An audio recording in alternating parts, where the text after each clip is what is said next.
রূপনারায়ণের মাঝে চর। বছরখানেক আগেও এই চরের দুদিকে চলতো দুটো নৌকো। তখন পঞ্চায়েত ছিল তৃণমূলের দখলে, আর এখন বিজেপির হাতে পঞ্চায়েত। এখন চলে একটা নৌকা, ফলে গলা সমান জলে হেঁটেই বাকি নদী পেরোতে হয়। এতে মায়াচরের বাসিন্দাদের দুর্ভোগ চরমে। বিজেপি পরিচালিত পঞ্চায়েতের বিরুদ্ধে সরব হয়ে পথে নেমেছে তৃণমূল। সমস্যার কথা মেনে নিয়েছেন বিজেপির পঞ্চায়েত প্রধানও।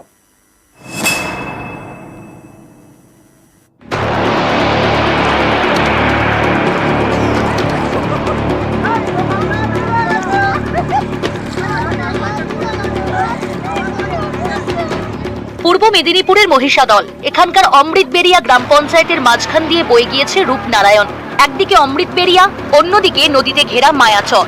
অমৃতবেড়িয়া ও মায়াচরের মধ্যে যাতায়াতের জন্য ভরসা নৌকা করে রূপনারায়ণ পারাপার। কিন্তু সেটা নদীর মাঝে চর পর্যন্ত, চরের পরে আবার নদী, সেখানে বুক সমান জল। এখানে আর নৌকা নেই, তাই বুক সমান জলে হেঁটেই নদী পেরোতে হচ্ছে।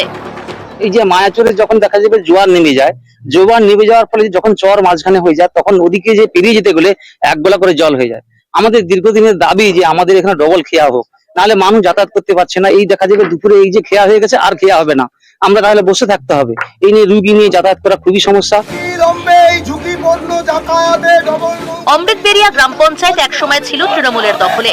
তখন পাড় থেকে নদীর চর পর্যন্ত চলতো একটা নৌকা, তারপর চর পেরিয়ে আরেকটি নৌকায় চেপে যাওয়া যেত উল্টো দিকের পারে। 23-এর পঞ্চায়েত ভোটে অমৃতবেড়িয়া গ্রাম পঞ্চায়েত দখল করে বিজেপি।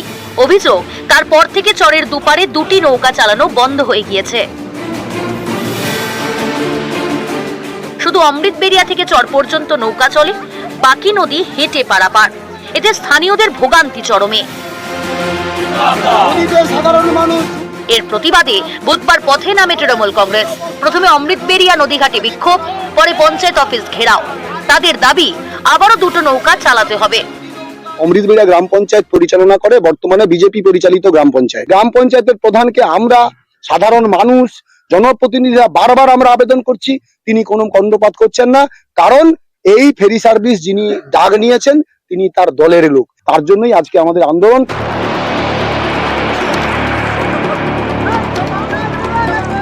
সমস্যার কথা স্বীকার করে নিয়েছেন বিজেপির পঞ্চায়েত প্রধানও, কিন্তু সমাধান হবে কবে তার উত্তর দিতে পারেননি।